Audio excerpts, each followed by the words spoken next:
Bonjour, chronique bande dessinée aujourd'hui, manga de science-fiction avec le premier volume de Gun Last Order de Yukito Kishiro dans sa réédition toute récente chez Glénat intitulée Édition originale comme pour la série Gun précédemment.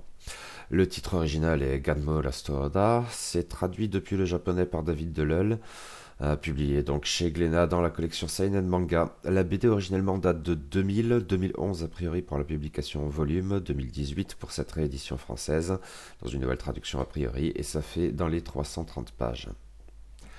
La réédition en version dite originale de la fameuse série Gun de Kishiro Yukito ayant été achevée, Glénat s'est lancé dans celle de sa suite controversée, Gun Last Order, parallèlement à la publication continue de la troisième phase de la série Gun Mars Chronicles. Gun Last Order répond à un regret de l'auteur. Vers le milieu des années 90, quelque chose qui ressemble fort à une dépression à vue de nez a abattu l'auteur qui n'était plus en mesure de continuer à livrer les épisodes de sa série phare. Aussi a-t-il décidé d'en précipiter la fin bien plus tôt qu'il ne le pensait initialement. La série devait emmener Gali dans l'espace, mais cela n'était tout simplement plus envisageable dans ces conditions. Gun s'est donc achevé sur Terre, mais pas au-delà, et les divers personnages ont connu leurs ultimes moments de manière parfois bien précoce.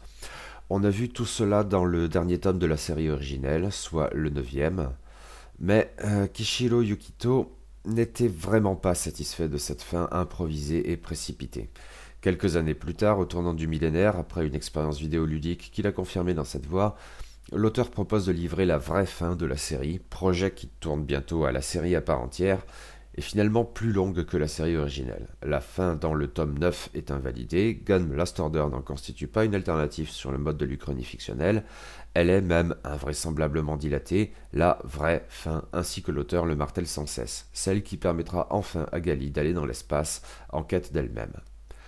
Disons-le, Gun Last Order se paye une assez sale réputation. Les camarades qui m'en parlaient tandis que je relisais la série initiale étaient unanimes sur ce point, ce qui avait de quoi décourager toute tentative de lecture.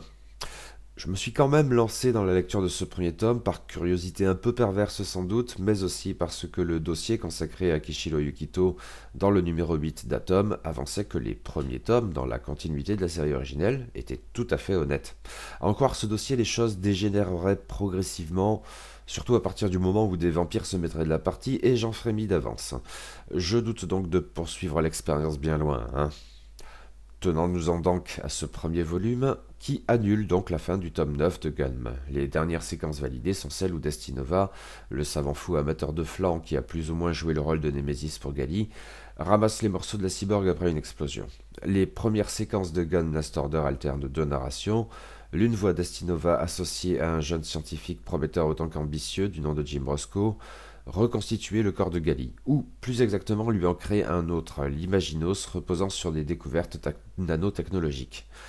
Les motivations du savant fou sont forcément un peu nébuleuses, mais semblent dominer l'idée qu'il est curieux de voir comment Gali ressuscitée changera le monde autour d'elle, ce qui s'inscrit dans ses considérations un peu fumeuses sur une science du karma. L'autre narration consiste en un flashback qui voit Gali, ou plus exactement Yoko, revivre une scène particulièrement traumatisante de son enfance sur Mars, car il s'agira aussi pour elle, tâche qui avait dû être abandonnée dans la série originelle, en dépit de quelques développements tardifs d'essence militaire, de découvrir véritablement qui elle est. C'est après tout sa principale raison de quitter la Terre. Mais nous n'en sommes pas encore là. La suite voit Gali se réveiller avec son nouveau corps dans une Zalem en proie au chaos et à la destruction. À vrai dire, une des premières choses sur lesquelles elle tombe n'est autre que le cadavre horriblement mutilé de Destinova. Maintenant, nous vivons dans un univers baignant dans le transhumanisme. Vous savez déjà que la mort n'a pas forcément la même signification dans ce contexte. Quoi qu'il en soit, Gali découvre bientôt qu'elle se trouve sur Zalem, la cité flottante inaccessible. Et Destinova y a foutu le bordel en révélant aux habitants de Zalem qu'ils n'étaient pas totalement humains, dans la mesure où les adultes, au travers d'un rite d'initiation dont les véritables tenants et aboutissants étaient tenus secrets, se voyaient remplacer le cerveau par une sorte de puce électronique. Et cette révélation, pour des raisons qui je ne perçois pas très bien à titre personnel, les a rendus complètement dingues. L'utopie céleste a bientôt tourné au bain de sang. Quand Gali s'éveille, elle se retrouve bien malgré elle impliquée dans la guerre qui oppose les adultes désireux, semble-t-il, d'accomplir une sorte de grand suicide collectif, et les enfants et adolescents qui ont toujours leur cerveau et qui, même terrifiés par ce qui se passe autour d'eux, s'envisagent néanmoins comme davantage humains que les adultes. Or, les enfants ont un allié de poire, la personne de Jim Roscoe, devenu fou lui aussi et prêt à tuer tout le monde autour de lui, juste pour voir. Oh, tiens, un robot géant. Par la force des circonstances, Gali, qui ne brille pas exactement par l'empathie et est surtout obsédée ici par la découverte de son nouveau corps, qu'elle ne connaît pas, littéralement, Gali donc se retrouve dans le camp des enfants, mais c'est pas sa guerre. Ce qu'elle aimerait faire, c'est retrouver Lou, son amie et ou collègue associé du temps où elle était tuned. Elle n'a plus la moindre trace de la jeune femme. L'ordinateur central de Zalem pourrait lui en apprendre davantage, encore faut-il parvenir jusque-là. Et la guerre des adultes et des enfants n'est pas la seule chose à lui barrer la route. Certains de ses clones, datant là encore de son passé tuned, sont parvenus sur Zalem. La plus dangereuse, qui s'est rebaptisée Zex, est obsédée par le désir de tuer l'original. Mais Destinova a également son mot à dire avec deux autres clones à son service, Elf et Zwölf, en garde du corps improbable, encore qu'il s'agit surtout pour lui d'observer ce qui se passe plutôt que d'y participer. Que penser de ce premier tome? Le bilan est assez mitigé. Ce n'est pas une purge, ça se lit plutôt bien en fait, mais il y a un certain nombre de défauts, clairement. J'évacue d'emblée ma bête noire dans les mangas de ce type. Les notes de bas de page ou cases bourrées de pseudosciences techno mes couilles, teintées de mystique mes couilles aussi, probablement plus grosses et qui plus est velues. Il y en avait un peu dans Gun, mais beaucoup plus ici et aussi inutile, pénible, creuse, rayer la mention inutile, ah mais il y en a pas, que dans les horreurs type The Ghost in the Shell.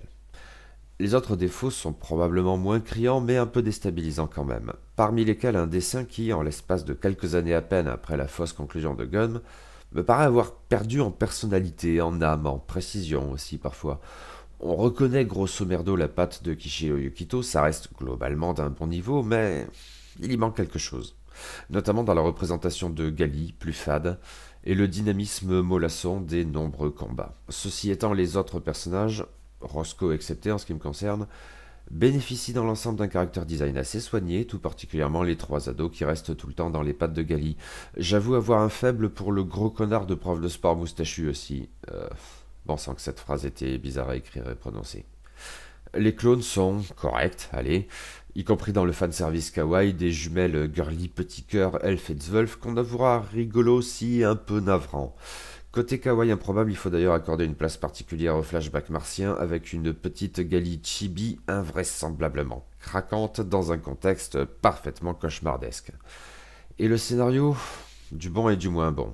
Si la folie des alémites me paraît toujours aussi difficile à comprendre, ça doit être que j'ai une puce à la place du cerveau et que comme Gali ici et plus que jamais je ne carbure pas à l'empathie, j'ai apprécié l'atmosphère de chaos urbain de ce premier tome, oppressante, et qui rapatrie du Mad Max, déjà très présent dans Gun, dans un environnement artificiel cauchemardesque qui doit aussi sans doute pas mal de choses au Néo-Tokyo chaotique d'Akira. L'idée de cette utopie qui n'a eu besoin que de quelques heures pour se muer en un théâtre de guerre ruisselant de sang me parle pas mal. Les gags fonctionnent assez mal par contre, et les combats cannibalisent un peu trop le récit. Mais il y a de bons moments, oui, des petites touches qui, ponctuellement, rappellent que Gun, même Last Order, n'est pas un manga lambda. Bilan mitigé donc, mais pas déshonorant. La qualité a un peu diminué par rapport au dernier tome de Gun, ça me paraît clair, mais à ce stade, Gun Last Order demeure au-dessus du lot, et j'ai globalement lu ce premier tome avec un certain plaisir. Je lirai donc probablement le deuxième, et on verra bien quand viendra le moment d'arrêter les frais. Oh, PS important, ce premier tome se conclut sur un bonus tout ce qu'il y a de sympathique, à savoir Ito, le peuple volant, une histoire courte réalisée par Kishiro Yukito en début de carrière. Ça ne fait pas partie de Gun, c'est bien antérieur à la création de Gali, et pourtant, même si le ton est autrement plus léger et même régulièrement humoristique, avec une certaine poésie par ailleurs, ça y fait beaucoup penser. Tout spécialement en fait au tome 2 avec le personnage de Yugo, qui a clairement ici son premier modèle, un jeune homme obsédé par le désir de voler. Mais il y a aussi cet ange blond aux traits remarquablement définis qui ne veut pas voler, tiens, et un univers urbain à part qui préfigure tantôt Zalem, tantôt Kuzutetsu et probablement bien d'autres choses encore. C'est un peu brouillon parfois, probablement pas tout à fait abouti et le dessin est clairement plus simpliste que ce que l'auteur a accompli ultérieurement, mais c'est une chouette lecture, un bonus tout à fait bienvenu.